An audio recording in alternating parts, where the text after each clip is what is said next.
Hello. It is Monday evening here, Eastern Standard Time at 8 p.m. And I am so excited to have our Rise and Thrive together tonight. I am excited to be here with my sister from another mister, Dr. Raquel Stuart. What's up, sis? Hello. Hey, what's going on, everyone? How are you?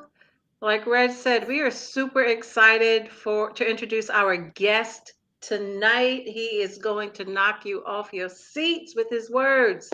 Let me introduce Howard Brown. He is an author, Silicon Valley. Now, I'm from New York, so I might say Silicon, but I know it's Silicon and all of that. So, Silicon Valley entrepreneur, interfaith peacemaker, two-time stage 4 cancer survivor, and healthcare advocate.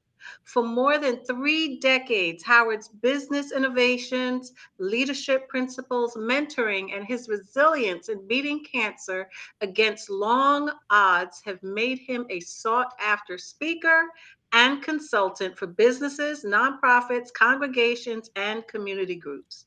In his business career, Howard was a pioneer in helping to launch a series of technology startups before he co founded two social networks that were the first to connect religious communities around the world.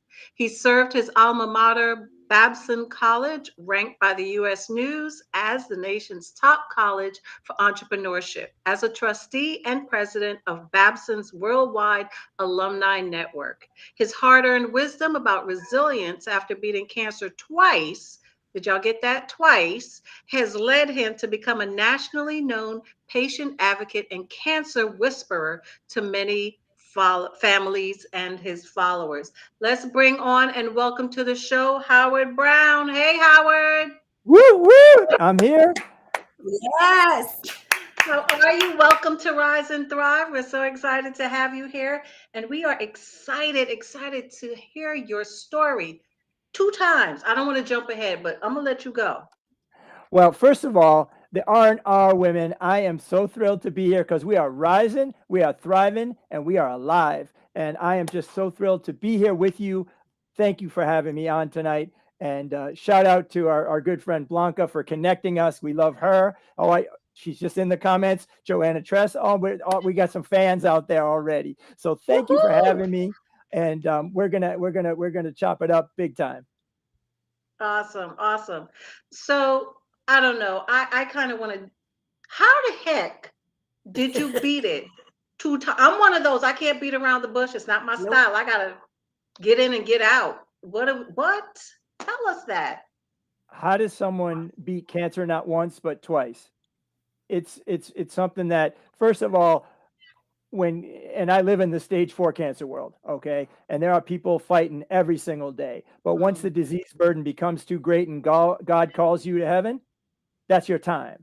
All right? mm, It's not my time. And that's one of the ways I can explain it. The other way I can explain it is that I hit the lotto like 3 different times. All right. So the first thing is that my mom had twins at age 19.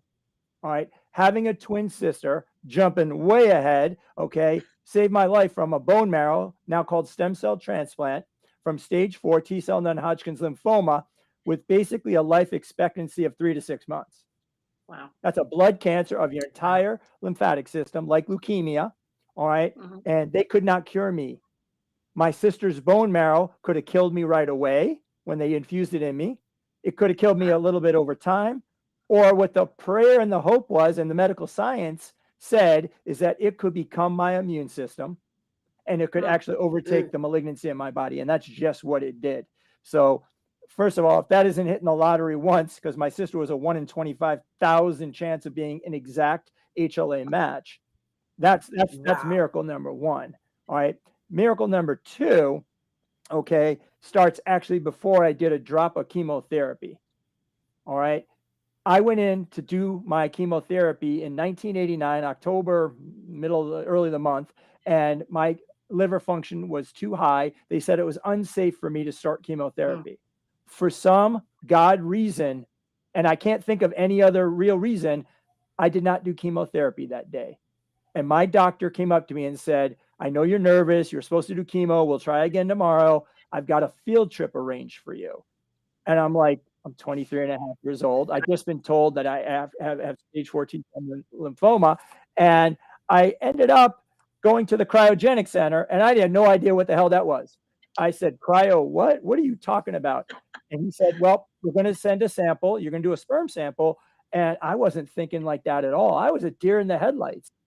I wasn't not worried about that, but I went and actually delivered a sample and kind of forgot about it.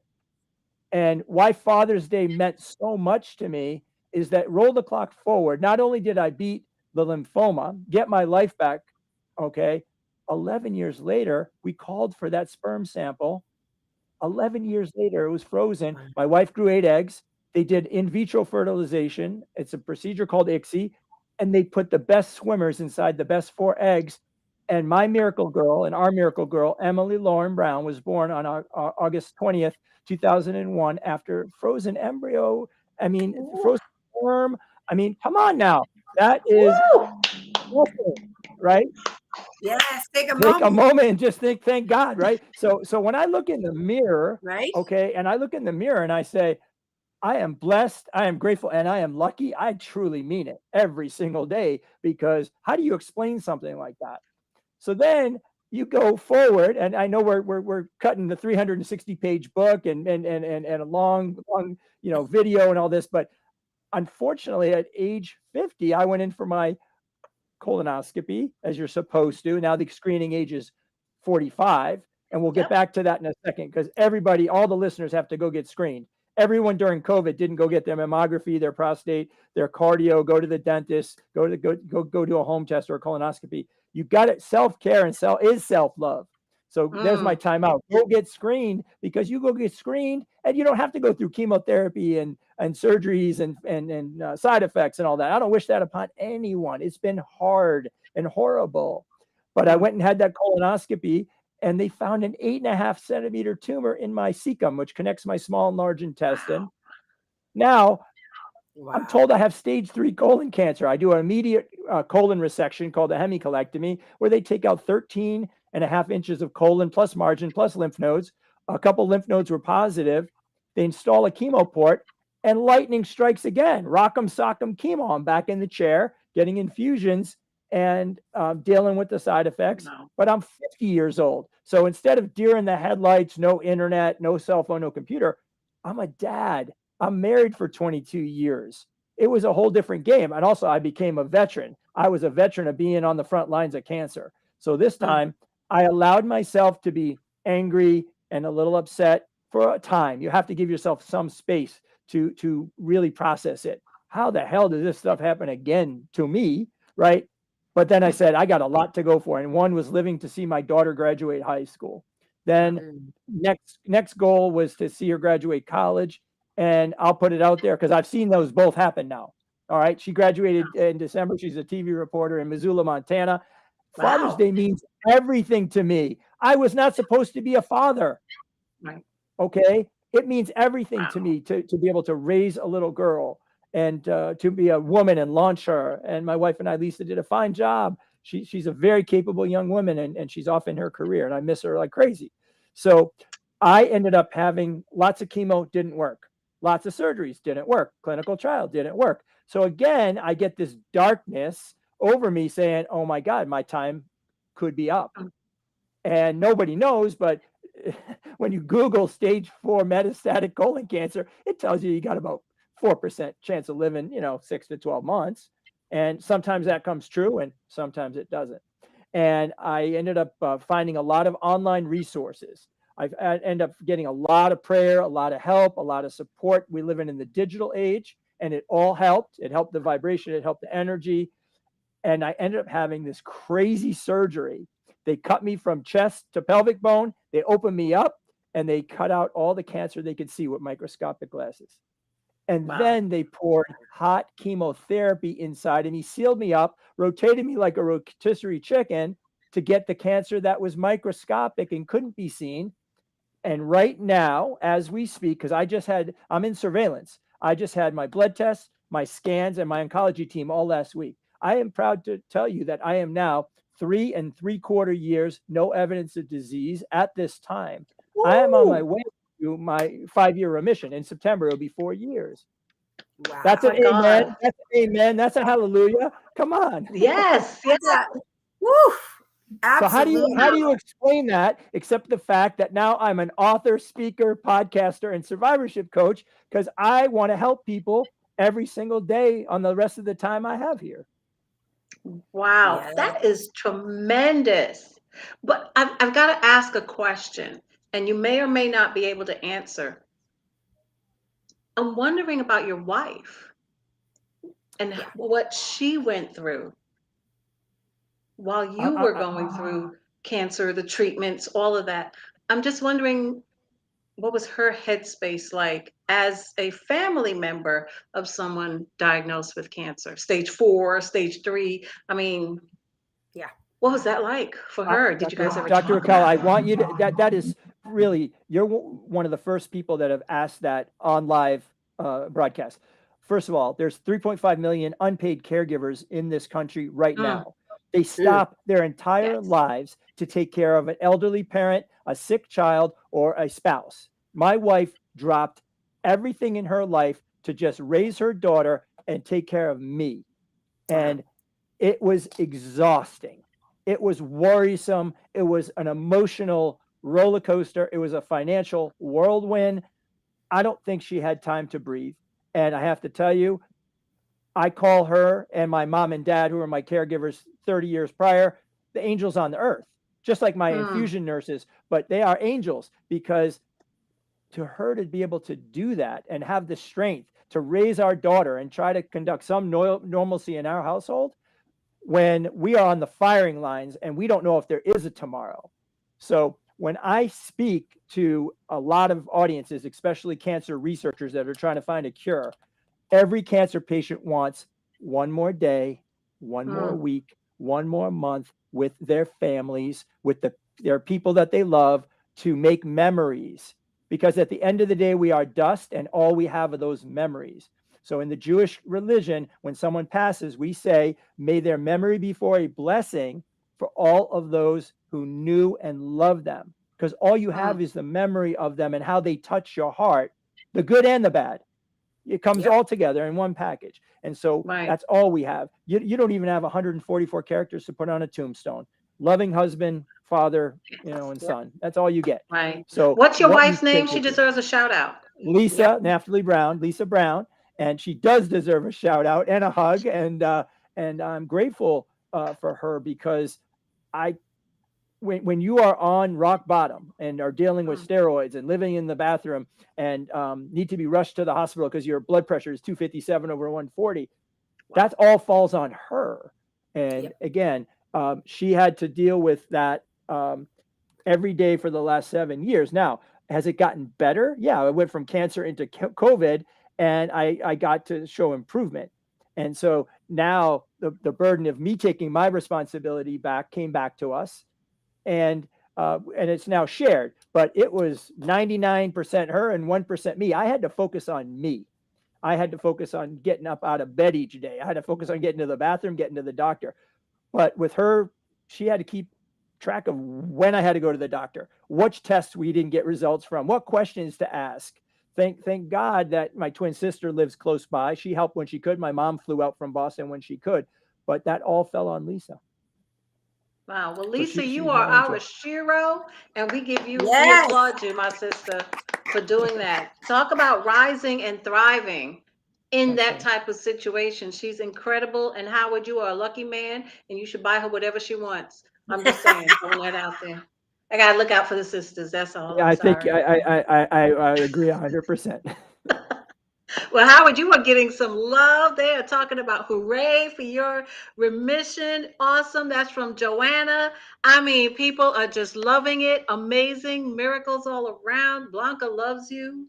So do we. It is Oh, absolutely, Eileen said, it is amazing. Your Amazing. story is amazing, Howard. Oh my God. I don't even know, like, when you have to go and speak and people hear this, what's their response to you? I'm sorry, Reg. I'm just like so I got amazed by this man. I just got to get in here. so go ahead. That so response when you when speak, I I mean, and speak, there can't people with cancer in the audience. What do they say to you after the event? so so they asked me about some lessons learned. What have I Mm, learned, okay, Yeah. by doing this? That's the first thing they do. First of all, they also want to introduce me to their auntie, their brother, their sister that has cancer, and I say, bring it on. I am a right. connector. I can connect to anyone in the cancer world. I can connect you to support, resources, mentorship, Mm, ability. Um, I am not a doctor. I am a connector, and I can get you support from nurse navigators to referrals to doctors, okay, all over the country and sometimes even all over the world. So that's the first thing. The second thing is that the advice that I give is authentic. mm, All right. When I go on stage, all right, and I'm not wearing them right now, so I'm not going to kick up my feet, but I wear blue, royal blue kind of sneakers. And that sneakers, those are like jogging shoes, but they're extra cushiony. All right. And people go, why do you wear blue? And why do you wear that little blue pin on your lapel that the Corell's been flashing on the screen a little bit? It's intentional because I know there are people still fighting the good fight in all cancers, in all mm, disease. And again, it affects all people that have been knocked down. I don't care if it's been trafficking or addiction or alcoholism or divorce or you haven't talked to your kids in 2 years. Everyone's been knocked down in life. And the key is to get back up again. And I authentically get back up again. The other thing is that I wear the blue to memorialize those who have not made it because mm, you have to be able to put them in your memory. So my intentionality, my authenticity is there first. I've lived it. I have lived this and I've made it. And now I have to tell my story. And the first story is for all those out there, and I already give a precursor to it. Go get screened. You get screened, you don't have to go back and see the doctor. Okay, you get screened earlier, you don't have to do chemotherapy or surgeries or have nasty side effects or do clinical trials or worry about emotional, physical, financial, and relationship toxicity. mm, You can just bring that all that stuff on your own, but you don't have to play the cancer card. So I tell people my biggest advice: you have to be selfish in your time of need. And I was selfish. I had to learn that. It was very hard for me to be selfish, very mm, difficult. You have to learn to accept help because I needed help. I needed help. I needed the prayer. I needed people dropping off food chains. I needed people taking my daughter to soccer. I needed financial help with a GoFundMe to pay off $4.8 million worth of medical bills. Okay, Whoa. I needed help, and I had to be willing to allow others that good deed to help me and my family in that time of need. That was one of my biggest takeaways. The second takeaway is that I learned by all this giving to me, it's not actually what you get, it's what you give in this world. And so I mm, am on a mission, the Shining Brightly movement, to give and to have joined forces, okay, to make my typical line is we shine brightly just a little bit each day for ourselves. You got to take care of you, for others, our communities, and the world will be a better place. So that's how I answer that question authentically: is be selfish, learn to mm. accept help, and once you get yourself on solid ground like I am now, you give back like hell. That's what you do. I I love love it. it. I love I love it. it. Howard, I love, it's interesting because like as a mindset coach, it's, one of those things where we're in the same conversation. And I always say, people say selfish and they hear something. I call Mm, it self-love. I call it the most powerful self-love. Either way, I'm just telling you what comes up for me. It's a lot of the audience that's there. And like what my motto is, putting yourself first unapologetically. And that is what you have been doing. You have been putting yourself, like Raquel's like, audaciously. Like that is it. And I love the biggest piece where a lot of people have this conversation, which is allowing, mm, allowing that, allowing people to give, allowing people to truly, my belief system is that everybody truly wants to give, right? We've created this show as an opportunity to give of ourselves and be of service, to bring in conversations and have audiences be able to say what they want to say or give them something to think about, to bring on people like you to be able to say, hey, that mindset, I'm over here. There is hope, there is faith, and there right. is someone who's been there. Maybe this can, like, I'm worth it kind of thing. So I just love what you've shared. It's very, very moving and very empowering. But that Mm, acceptance. So tell us a little bit, like what, that's a lot that a lot of people, Raquel and I have been through this together. We've known each other for a long time. Allowing that to happen. for you. Share a little bit about that experience. So I don't want to project that everything was all roses. It wasn't. Okay. It was certainly not. I had very bad days. And on those bad days, I crawled up in a ball and I didn't speak to anybody. But I didn't like broadcast that out on Facebook. Most people were getting as much positive as possible because they wanted to know. People got a busy day, they got their own lives. Okay. For them to take 1 second of their day and actually say, Howard, I love you. I'm sending you a hug. You got this. You can beat this. I took it all in. All right. So there's no judgment on all that. There were people that couldn't say that. And I lost some friendships and I lost some relationships. But also I learned the mental toughness skill in mindset. And Regina, you'll appreciate this. I had to weed out the negativity. I had to. There was no space for negativity. So you know what I did? I stopped watching the political campaigns. I don't need that. I stopped. Again, was I aware they're going on? Absolutely. I didn't stick my head in the sand. Did I know that there were school shootings? Did I know that there's a war in the Ukraine? Of course. I'm not. I know, but I didn't dig deep on any of those things. Okay. My job was to get to a point of every day being able to spend time with my family, to feel good and get to where I am today, which is starting to put, colon cancer in the rearview mirror. Now, the other thing is, and this is a teaser to my book, in the first chapter, okay, all right, Bubby Bertha Budish had it hard coming from Lithuania to the US. She had it hard. And this is an Orthodox Jewish woman, but she taught a lot in 3 simple words. She said, chesed, kindness, live a life of kindness. That's a choice you can make each day. She said, number 2, tzedakah. It's the justice of giving. You can give a little bit each day of yourself. She says, and 3 is that you can help heal yourself and heal others, called tikkun olam, repairing this broken world and broken people. Those 3 things are a good life. And now I don't just talk about them, I act upon them. I put them into motion. And that's how my book starts. So this is not a cancer book. This is how to live a resilient life. And you actually stole the lead because it ends up with sharing hope. How did I get through this horrible mess? I never lost hope. Not 1 second, not 1 minute, not 1 hour, not 1 day.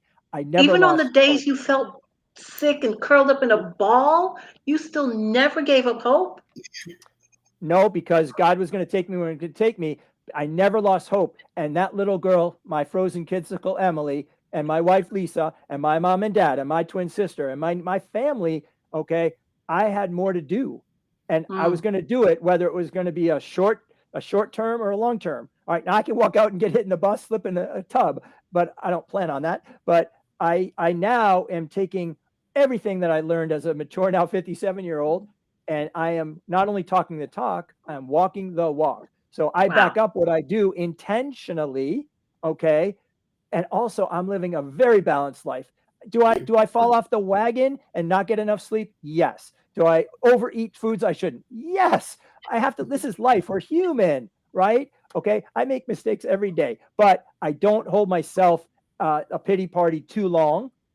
And I like, who wasn't excited to tell my story and talk to you guys tonight? I'm thrilled. This is a highlight of my day, right? This is fantastic. Who gets to do this and broadcast together? So I get to, put on my shining brightly glasses and talk to you guys about this. And maybe we've gotten someone to go get screened. Maybe we've gotten someone to repair a relationship. Maybe we got someone to call us and we can direct them to help or help them directly. If one of that things happened, victory tonight. This show is a victory tonight if we can do that. Now, Howard, there's a comment here. It says, you're paying it forward now from Joanna with the Shining Brightly movement. What's this Shining Brightly? In the time that we have left, tell us about Shining Brightly.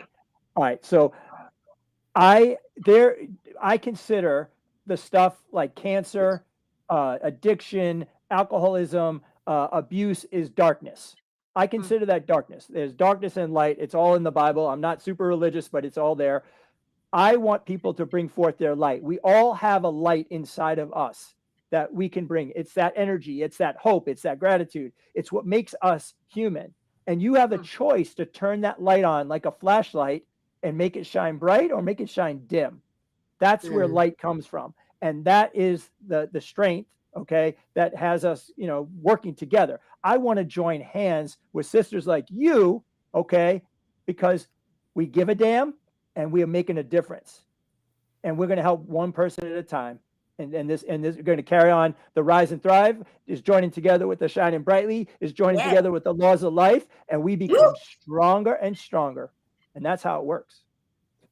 I love it. I Wow. do want to share something with both of you. I didn't get to speak to Raquel today, but Howard, when we first connected a while ago, and with Raquel, it was that opportunity where I like sat back and I gave myself a little evaluation and looked at health wise where I was off. So I just want to sharing this publicly. Today, it was 5 years before I went to my GYN, had my excuses, whatever it is, had all of that done. I had all those tests that are done happened today, had the colonoscopy. I have my upcoming mammogram, my upcoming, and fought, by the way, fought for an ultrasound as women who have dense breasts. They just do the mammogram and they think it's okay. And I have Yep. another friend of mine who fought for that and found out she had stage 1 breast cancer and is like rang the bell, is doing amazingly. So I'm fighting because I'm worth it. I know the love that I have for myself, and I'm out to shine bright and rise and thrive together. So thank you for being, I wanted to say that publicly, Wow. as that's been on my radar and had those appointments set up. And so thank you for that. So You yep, get it. guys can Amen. You get it. That's so Amen. awesome. So here's what I'm getting. I got the somebody put it in there, kid sickle, which I love that. Now, what does Lisa think about that? Is she okay with being Oh referred to no. as a kid sickle? Yes. Yeah, she's okay with it. Okay. It's in the book. It's in the book. She's our frozen kidsicle. We love her. Oh She's my our miracle gosh. girl. It's okay. Absolutely. And Regina, you're getting some love in there for taking for the self-care and going and handling your business. Ladies, it is super important. And you're not hearing that from two women. You're hearing that from a man that's telling you how important it is to go and get screened, go get your pap smear, your mammo. Nobody's saying that you want your breast crushed. However, it is a necessary evil that we must suffer, right? Is to go get the mammogram. It's absolutely super important. Colonoscopy at the age of 45. It used to Yeah, be 50, right? And now it's that's correct. 45 for a Yep. colonoscopy. It is the best sleep you will get. That's all I have to say about a Yes, it is. colonoscopy, dating myself and aging myself, but it's all right. Howard, what would you want our audience to take away from your talk tonight? I mean, you gave so many nuggets. So, what do you want them to take away? So I'm going to put on my glasses for you. Can you see me? Uh It's a little delay. All right. I am shining back to Whoop, you whoop. this light. And I want the audience to say that if they want to learn about survivorship, mentorship, oh. interfaith, there's free downloads on my website. Please come. And if I can help you, I'm very interactive. We can connect you up to the right resources that you need. And that I want you to look in the mirror and find something you love about yourself just each day. Most Mm. people look in the mirror and they don't like what they see. All right. Well, I look in the mirror and say, I am blessed. I am grateful. I'm lucky. Let's go seize this day. Now, not every day, but I try. Please, please love yourself enough to care for yourself and then go care for others. And we become a force multiplier for good and positive change. Come find me at shiningbrightly.com. I would love to interact with you. Wow. Yes. Well said. Yes. I love Oh the my God. glasses. He Chills. put I'm them like, on. He said, "You are your light every single day." Now, I don't say it every single day either, Howard, but I look in the mirror and I'm like, girl, go get it. And I give Yeah. myself those kind of things. Whatever the it is, yep. I need to just go get it. I love the fact that you admitted you didn't always have this energy or the strength, but you kept going. And we know Mhm. that was God that Yeah. kept you going, but you could have given up and said, no, I'm not doing it. But you didn't. And we are so honored to know you. We're so grateful to have you on Rise and Thrive Together. And we are looking forward to now joining you on Shining Brightly. I need to go get some shades for your Yes, Shining ma'am. Brightly Yes. show. So thank you so much, Howard. We really and truly do appreciate you. Real quick, give us your website so that the audience can hear it as well as see it. Yes, it's very simple. It's shiningbrightly.com. Come see me there for the book and speaking and podcasting and cancer information. But come check me out and interact with me. And I just feel very grateful and blessed you had me on. And I'm thrilled to know you and start working together a lot more seriously with you. Absolutely. And with Yes. that, ladies and gentlemen, we are going to say together we can rise and thrive. Till next time.